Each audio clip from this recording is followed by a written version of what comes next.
Assalamualaikum warahmatullahi wabarakatuh. Salam sejahtera bagi kita semua.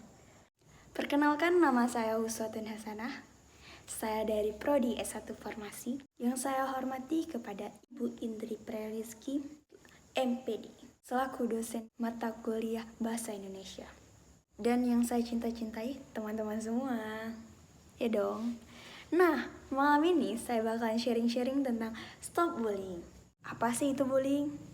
Apa sih dampak-dampak dari bullying? Gimana contoh-contoh bullying? Dan apa sih yang harus kita lakukan untuk masing-masing bangsa Indonesia terhindar dari bullying? Pertama, kita bahas tentang bullying dulu, apa sih pengertiannya.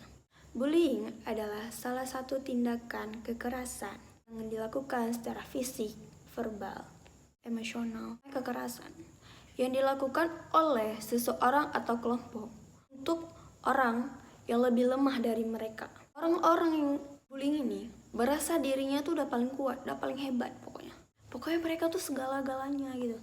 Kalau udah ngebully tuh merasa puas banget atas tindakan mereka. Tapi itu salah, guys. Jadi bullying ini emang banyak terjadi dimanapun, di negara manapun, termasuk Indonesia. Jangan jauh-jauh deh. Kita waktu SD itu udah ada bullying, udah dapat bullying. Pertama tuh di SD. Di SD tuh contoh bullyingnya tuh gini, manggil nama kita tuh bukan nama asli, nama bapaknya, ibunya gitu. Itu merupakan bullying. Orang yang panggil tuh kayak udah merasa sombong ya. Terus kalau misalnya punya fisiknya berbeda gitu dengan orang lain, seperti gendut, pendek gitu, itu pasti mereka bilang, gendut lo, gendut sini gitu. Pendek sini gitu. Itu merupakan bullying juga loh. Bullying ini nggak dilakukan secara dunia nyata, dunia maya juga ada. Sekarang kalau di dunia maya tuh kayak komen-komen netizen gitu lah, guys, ya kan? Kayak ih jelek, asli percuma dia doang cantik gitu, aslinya mah jelek, cantik cuman karena filter. Itu termasuk bullying. Nah teman-teman, apa sih unsur-unsur dari bullying itu? Yang pertama, ketidakseimbangan kekuatan. Itu maksudnya pelaku nih lebih merasa paling hebat, paling kuat, paling berkuasa dari segala-galanya. Kalau misalnya kita di sekolah gitu kan ada tuh geng-geng yang kayak paling berkuasa, paling hebat pokoknya. Itu dia. Terus yang kedua, dia tuh ada kayak niat untuk mengancam si korban. Banyak tuh yang kayak bullying tuh kayak emang itu kalau yang udah mengancam itu udah parah banget. Terus yang ketiga tuh ada yang model teror. Banyak di luar sana yang dibully sampai dia diteror-teror, datang barang-barang aneh ke rumahnya gitu. Itu ada loh yang terjadi di Indonesia juga, di luar negeri juga banyak. Sehingga membuat orang itu ada yang bunuh diri gara-gara diteror. Ada juga di Indonesia pelajar itu meninggal gara-gara bunuh diri, dia gara-gara sering dibully di sekolah, nggak tahan. Nah, apa sih itu dampak dari bullying? Yang pertama adalah dampaknya bagi kesehatan. Sangat jelas bahwa itu dapat merusak mental, fisik, psikologi kita, si korban. Bahkan dari perilaku bullying ini, kekerasan ini, dia tuh bakalan membuat seorang ingin bunuh diri. Kasian loh. Terus jangka waktu korban ini, dampaknya tuh nggak pendek waktunya, bahkan sampai panjang. Bahkan dia sampai ada yang berkeinginan untuk bunuh diri. Itu lebih parah sih. Terus ada yang keinginan untuk ingin membalas dendam terhadap si pelakunya. Bahkan bagi si korban, dia merasa agresif, merasa emosionalnya tinggi karena sering dibully itu. Buat teman-teman yang bully gitu kan, udah dipikir-pikir dulu gitu kan, kasihan juga buat korbannya.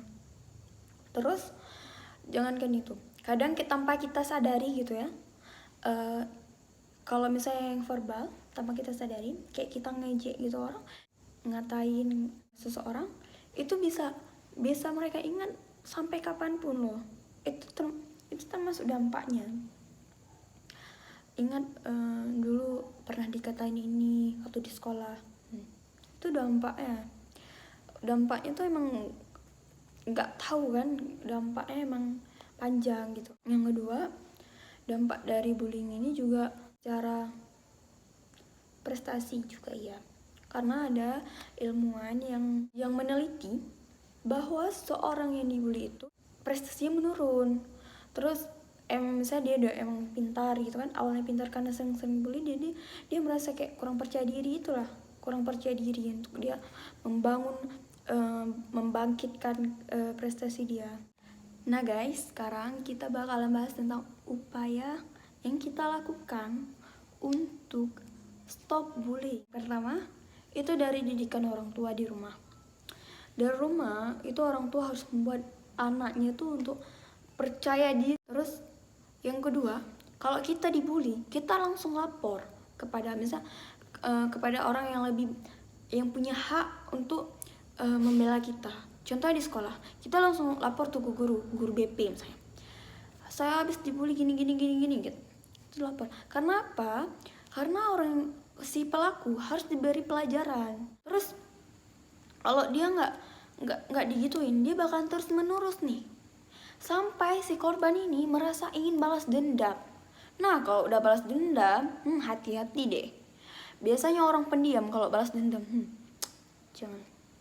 Hati-hati deh. Terus selain itu, selain dari orang tua atau dari kita melapor, juga kita harus ada tuh kayak diri kita tuh harus banyak bergaul gitu sama teman-teman.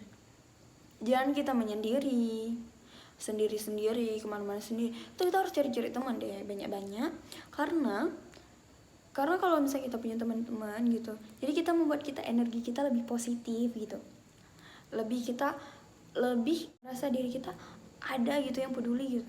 Korban bully itu dia merasa sendiri, dia kayak merasa dia nggak ada siapa yang peduli. Dan bagi teman-teman nih yang lihat orang habis dibully tuh jangan ninggalin gitu, nolongin gitu. Kita harus nolong, kasih mereka masukan, wawasan, kasih mereka semangat. Yang paling pertama itu semangat, karena mereka pada saat dibully itu mereka udah kayak drop banget gitu. Nah, pesan saya untuk para korban bullying, yang pertama, jadikan kekurangan kamu untuk jadi celah yang lebih baik. Ayo semangat, buktikan bahwa kamu tuh kuat, kamu tuh hebat. Kamu gak perlu jadi orang lain, kamu cukup jadi diri sendiri. Ngapain pikirin orang lain? Diri sendiri aja udah baik kok. Baik, sekian dari saya. Wabillahi taufiq wal hidayah. Wassalamualaikum warahmatullahi wabarakatuh.